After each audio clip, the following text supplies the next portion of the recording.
ter sido primeiro campeão brasileiro, o que isso representou para ti, como gaúcho, como competidor? Quanto representou para ti ter sido o primeiro campeão brasileiro, ter isso na tua história? Tchê, isso é um troço engraçado, sabe? Eu nunca me senti protagonista de nada.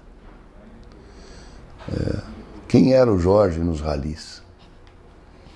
Cristiano Niger, Kiko Farina, o Bota Fleck, o Luiz Milano, eles eram os caras. Eu era um piá que entrei ali.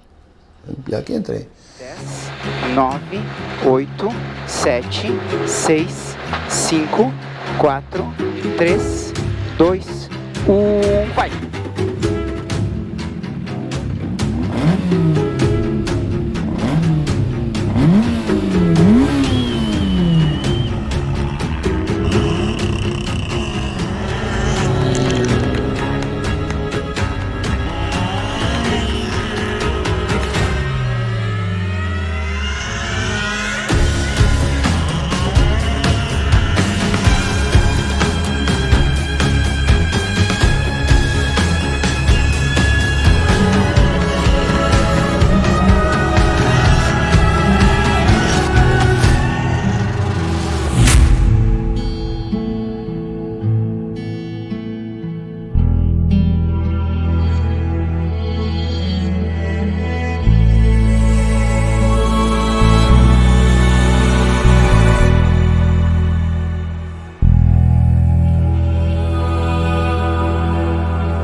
E competição para mim, até a última competição que eu fiz foi a etapa da Fórmula Truck, em pista, né? A etapa da Fórmula Truck em Goiânia. Terminou a corrida, o que eu só quero fazer é tirar o macacão e ir embora para casa. Festa, pódio, entrevista, eu nunca fui, nunca gostei, nunca curti isso. O meu prazer sempre foi guiar, né? O meu maior adversário sempre era eu mesmo, né? Então, o Caixinho e eu desenvolvemos uma sintonia, Caixinho é o Silvio Klein, né? Uma sintonia tão grande, que quando no final de um rally, se ganhássemos, a gente sentava e conversava e discutia por que ganhamos. E principalmente de quem ganhamos, tá? Tem muitos campeões que não têm vice, né? Em várias categorias. Não no rally também, mas em outras categorias tem muitos campeões que não têm vice. Então a importância de ganhei de quem? Isso eu repassei para os meus dois filhos, que também, o meu filho, Rafael, ele hoje ainda compete, a minha filha hoje faz tiro ao prato. Mas sempre ficou muito claro isso, assim, ganhei de quem? Ou perdi para quem? Tá? Talvez a frase mais infeliz do Senna, a meu ver, eu sempre fui piquetista, mas a mais infeliz das frases do Senna foi dizer que o segundo lugar é o primeiro perdedor, primeiro dos últimos. Eu discordo rigorosamente isso. Quanto mais forte for o segundo, maiores as minhas virtudes, né? Não adianta ganhar de quem não sabe o que está fazendo. Mas interpretação de cada um. Então, para mim, se tu me perguntar, Jorge, os teus troféus, eu tinha um monte. Até estava comentando antes aqui. Quando eu parei as competições, eu tinha mais de 400 troféus. O que eu vou fazer com isso? Então, tinha um antigo funcionário da empresa lá, que tinha uma churrascaria em Santo Ângelo, embalei tudo aquilo, ele se comprometeu a fazer e fez, estandes, uma sala e tal. Levou os 400 troféus lá para Santo Ângelo. E depois ele faleceu, as filhas ficaram, o negócio não evoluiu. Agora, questão de um ano mais ou menos, me ligaram para eu ir lá buscar o que sobrou, na verdade, né? Os troféus. Mas então, para mim, o legal é correr, é entrar, competir, ganhar, fazer o meu melhor. Fazer aquilo que... hoje perdi, mas andei bem. Hoje ganhei, mas eu não ganhei, os outros que perderam. Então, eu sempre tive muito forte isso comigo. Então, o que é mais importante no automobilismo para mim, né? Foi ter me inserido no meio do rally com as pessoas, porque eu sou o que essas pessoas me disseram ou me educaram. Eu sou o resultado deste meio. Então, isso sim tem um significado muito grande, muito grande. Isso as pessoas que militavam, as pessoas com quem eu tive a sorte de conviver num período dos meus 18 aos 22 anos. Embora já trabalhasse na empresa, eu cheguei à supervisão da área de manutenção na época, com uma empresa com 200 e tantos ônibus, né? Mas um guri, um piá do interior, com dinheiro no bolso, né? Fisicamente não era nenhum ogro, né? Então imagina, um piá com dinheiro, com carro, com tudo, para se desvirtuar, um abraço do gaiteiro, né?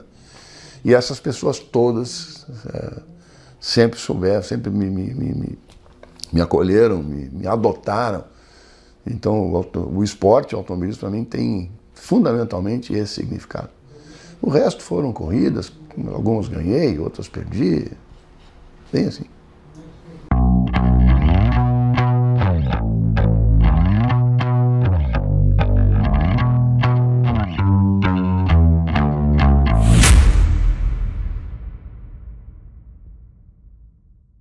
Em 98 eu fui correr o meu primeiro sul-americano com um Lancer tração dianteira, né? Na época era a categoria N3.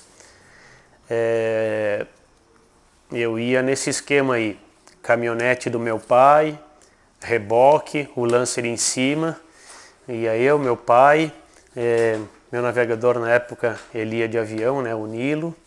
Ia um mecânico com a gente. E na caçamba tinha pneus, combustível e uma caixinha de ferramenta. E assim a gente foi pela América do Sul inteira. Acabamos nos sagrando campeões sul-americanos em 98, nessa categoria. Nesse mesmo ano a gente foi correr o WRC na Argentina, na categoria N3. E na época tinham uns carros muito rápidos, que eram os Clios na época, né? E eram carros assim muito superiores ao Lancer. Nós acabamos tendo problema no início do rally com um braço de suspensão do Lancer que se soltou e os apoios eram muito longos um do outro, né? A gente ia fazer 4 ou 5 especiais antes de fazer um apoio. E era um rally também bem diferente de hoje, eram 4 dias de rally, então a gente, 24 especiais, 25 especiais, a gente conseguiu consertar, apertar a suspensão, fomos recuperando e o pessoal não estava nem muito preocupado com a gente, né? E na última especial do Mundial da Argentina, a WRC, a gente acabou ultrapassando os caras que vinham brigando ali em primeiro, segundo e terceiro e acabamos ganhando a etapa do Mundial na nossa primeira participação. Depois disso, aí eu já estava de 4x4 em 99, eu fiz o Campeonato Sul-Americano em 99, fiquei em terceiro e aí em 2000 foi a época que eu final de 99 e 2000 eu fui para Mitsubishi, né? A gente foi eu e o Giga Spinelli, nós fomos convidados pelo Luiz Rosenfeld na época, que era o diretor industrial da Mitsubishi, para a gente ir a São Paulo e começar a cuidar da divisão de competição da Mitsubishi que estava iniciando. Eles queriam iniciar uma divisão de competição, aí nós fomos para lá. Então aí eu parei de correr por conta, né? Comecei a correr pela equipe oficial 2000, 2001, 2002 e depois eu acabei tendo um problema, um acidente que eu estava no banco do lado de um piloto aí de Fórmula 1 que foi fazer um evento na Mitsubishi. Eu acabei tendo achatamento das últimas 4 vértebras. Na época, os médicos que eu consultei, todos falaram que era para eu parar de correr, porque eu tinha sério risco de ficar tetraplégico. Aí eu voltei, saí da equipe oficial da Mitsubishi, que a Mitsubishi estava focada no cross country, já não estava mais correndo rally de velocidade e eu não podia correr o cross country. Aí eu voltei para o Sul com o apoio da Mitsubishi. comecei a fazer um tratamento aqui mesmo, com o Gustavo Calegari, que é um amigão meu. Hoje ele tem o CrossFit aqui em Farroupilha, foi um cara que me ajudou muito nessa recuperação. Na época ele tinha uma academia e a gente fazia exercício de manhã, de tarde e de noite para fortalecimento da coluna. E eu fui melhorando até que eu voltei a correr no ano seguinte, mas aí de rally de velocidade. E em 2004 eu fui correr o Sul-Americano. Nós estávamos com o Evo 8, também cedido pela Mitsubishi. E nós acabamos sendo campeões sul-americanos na N4, né, que é a categoria 4x4. Eu sou o único brasileiro campeão nessa categoria, junto com o Armando Miranda, navegador de Curitiba.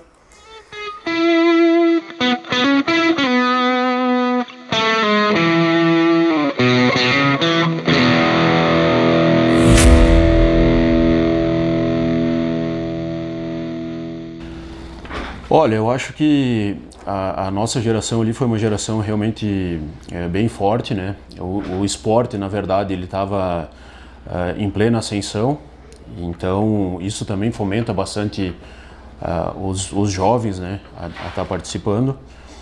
Mas eu acredito também que cada geração teve as suas revelações, né? Então isso hoje, antigamente surgiu ótimos pilotos, hoje surgem ótimos pilotos e futuramente vai surgir ótimos pilotos também. Mas na nossa época ali teve bastante gente conhecida que conseguiu ótimos resultados. Tem gente ainda da minha geração correndo. Foi uma época muito boa e com bastante promessas e bastante disputas, né?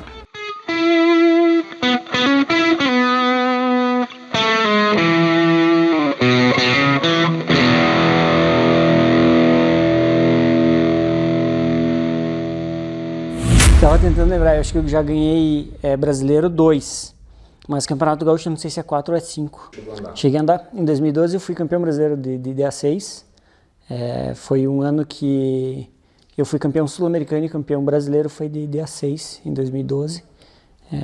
Foi 2005, eu andei de N2. 2006, Copa Peugeot, que já era uma A6 mais fraca. 2008 e 2009 eu andei de Fiat Palio, na equipe oficial Fiat. 2009 até 2012, então eu andei de Copa Peugeot.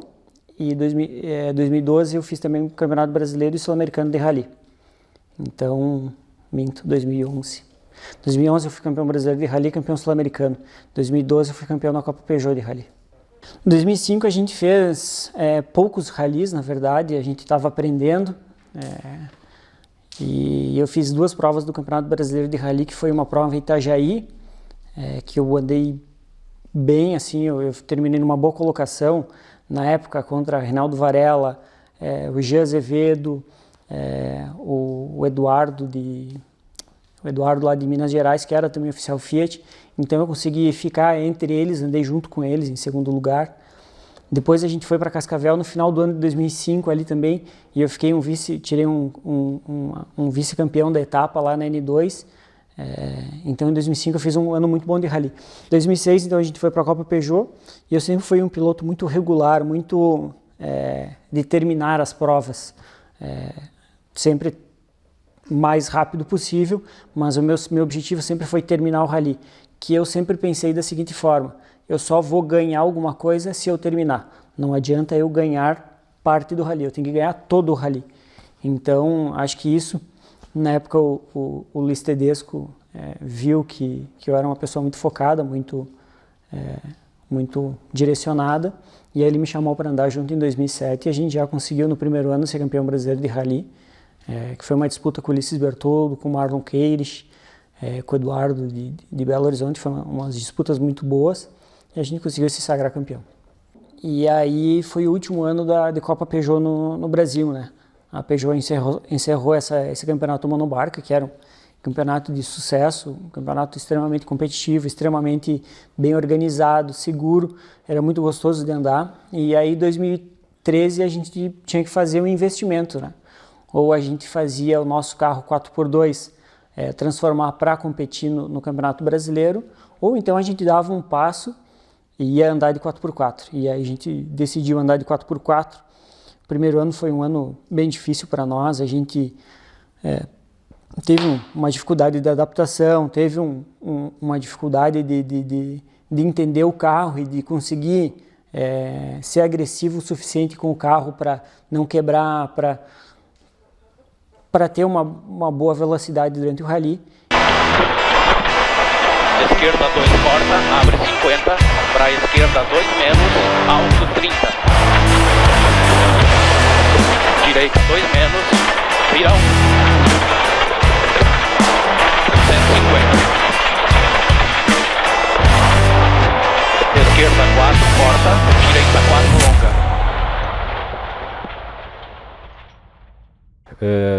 Bom, então eu comecei com Carbonera. 2005 eu conheci o Fábio Dallagnol e o pai dele. E o pai dele me convidou para andar. O Fábio tinha 17 anos ainda. Naquele ano ele completou 18 anos e o pai dele comprou o carro e nós começamos a andar. Eu achei que tivesse alguma experiência, né? Então, nós fomos indo, aprendendo juntos. 2006 fomos para a Copa Peugeot.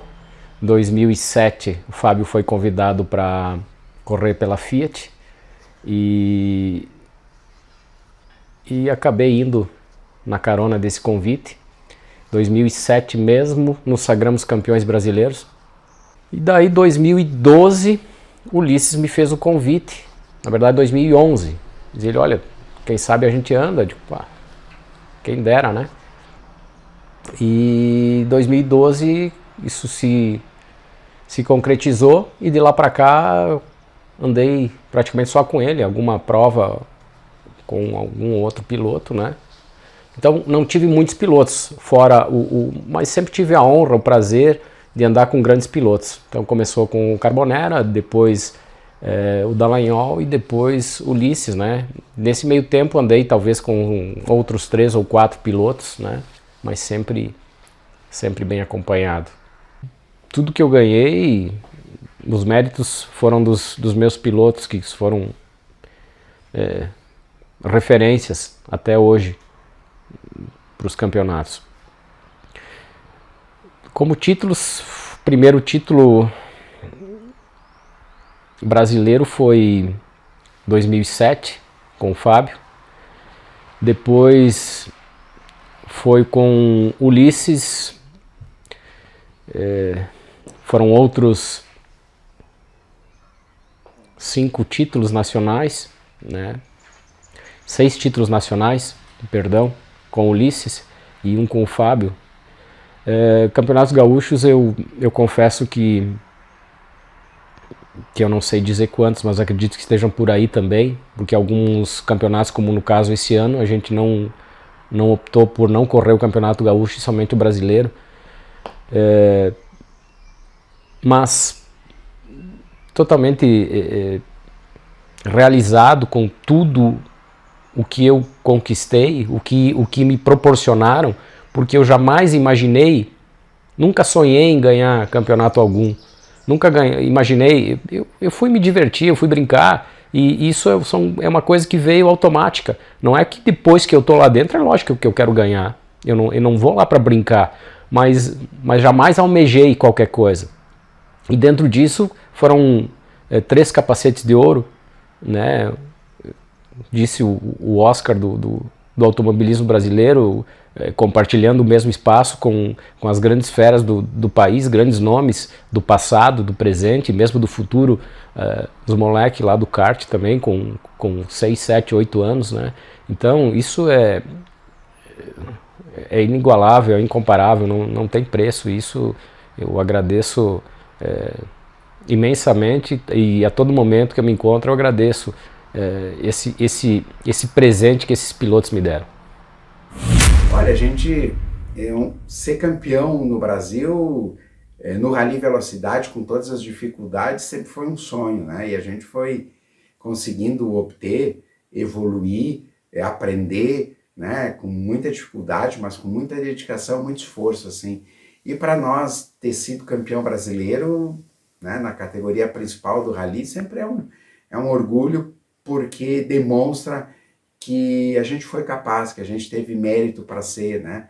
Em todos os títulos a gente lutou muito, sofreu, mas mostrou competência. Isso, obviamente, que deixa a gente feliz, e principalmente por representar Erechim, representar o estado do Rio Grande do Sul, né? E em títulos nacionais, né? Então isso é bem bacana, e hoje a gente sabe que tem um reconhecimento, um carinho aí pelo público em todo o Brasil. Você não se vê como protagonista, mas até hoje, e a gente não está falando só de pessoas de mais idade, a gente está falando de pessoas que gostam de rally. As pessoas olham para trás e lembram, não, peraí, o Jorge Fleck da Fórmula Truck andou de rally. E aquela paixão que você viu na Europa, das pessoas que assistem rally, ela vem para cá também com as pessoas que te veem como um ídolo. As pessoas te veem como um ídolo. Eu tenho amigos que são de 30 e poucos anos, 20 e poucos anos, e quando a gente fala de rally, mas o Ulisses Bertoldo, mas o Cláudio Rossi, mas o fulano, mas lá atrás teve o Jorge Fleck. É um reconhecimento isso? Como é que tu vê isso? Não, óbvio, né? Afinal de contas, dos 16 títulos que eu tenho, 11 são do rally. E é um conjunto de fatos e elementos. Então, assim, o rally de regularidade na época, nos anos 70, no início dos anos 80, largavam 50, 60, 70 carros. Tinha equipe da Ford oficial, equipe da Volkswagen oficial, equipe da Fiat oficial, né, as petroleiras oficialmente patrocinando. Então, e não existia isso, essa mídia eletrônica que tem hoje, né? A mídia era rádio, TV e jornal. Então, como é que as pessoas buscavam informações ou conhecer saber? Era através desses meios. Então, tu tinha a exposição, né, eu, até bem pouco tempo atrás, tinha a assinatura da Zero Hora, né, que comecei, que todos os meus contemporâneos começavam a leitura da Zero Hora de trás para frente para ler a coluna do Carlos Nobre. Depois vinha o resto. As primeiras páginas nem me lembro o que tinha, mas era o Carlos Nobre, aí o esporte, a polícia e tal, e o resto eu não me lembro o que era. Então todo mundo fazia isso. Diziam na época que um exemplar de jornal na época passava na mão de 3, 4 pessoas. Então, é natural que tu vencia uma competição que tinha importância, né, que era um esporte bastante difundido, divulgado, curtido, aproveitado pelas pessoas. Inserido na única forma de divulgação que eram essas mídias tradicionais, é natural que as pessoas soubessem quem fossem, né? Até muito interessante, participei da disputa da presidência da federação para os próximos 4 anos, e na contratação do meu jurídico, então um dia eu cheguei no prédio deles, disse, quero falar com o Dr. Francisco e tal. O cara ficou já um cara de uns 50 anos, o cara ficou me olhando, o senhor é do esporte, né? Eu disse, sou assim, mas não do futebol. Porque o Francisco, ele é advogado do Internacional, enfim, desses caras. Ele disse, não, Jorge Fleck, da Fórmula Truck, o porteiro do prédio, né? Talvez porque eu também não tenha mudado muito a minha feição, a minha cara, meus traços e tal. Mas então, sim, eu tive uma exposição muito grande. Tive exposição. E é verdade, hoje ainda tem jovens que quando estão com os pais, esse é o fulano, esse fazia isso, esse fazia aquilo. E aí vitórias importantes que eu tive, principalmente na Fórmula Truck, aqui em Tarumã, em Guaporé, com 30, 40 mil pessoas. Eu fui chamado uma meia dúzia de vezes para os programas de esporte da TV Com. E o âncora era o Pedro Ernesto Denardim. E aí um dia eu comentei que o público médio no Autódromo de Tarumã era maior do que o público médio dos jogos do Campeonato Gaúcho de Futebol. Aí na próxima vez que ele me chamou, ele disse, pelo amor de Deus, tu não fala isso. Não fala isso, não fala que o automobilismo tem mais gente do que no futebol. Em primeiro lugar, o reconhecimento de todas essas pessoas que continuam militando no rally, isso deu a continuidade da família de rally que nós formamos no início. E ela se propagou, os rallies continuaram da mesma forma que nós iniciamos, se modernizaram, claro, tudo dentro do conceito rally. E hoje eles continuam tocando o rally da mesma forma, com honestidade e com princípios. Essa é a norma do rally. Eu acho que sim, acho que vem da nossa cultura sermos pessoas fortes e guerreiras. Então, a partir do momento que tu junta essas qualidades e tu foca num objetivo, eu tenho certeza que todo o gaúcho ele consegue dar um passo maior e consegue fazer um negócio bem feito. Eu estou satisfeitíssimo, doutor. Só o fato de poder contar um pouco desta nossa história, que eu acho uma história assim maravilhosa, maravilhosa, uma história porque só se fez coisa boa. O rally só fez coisa boa no Rio Grande do Sul. Tu não vem falar mal de alguma coisa que deu errado e fomos um grande exemplo para o desenvolvimento do rally no Brasil.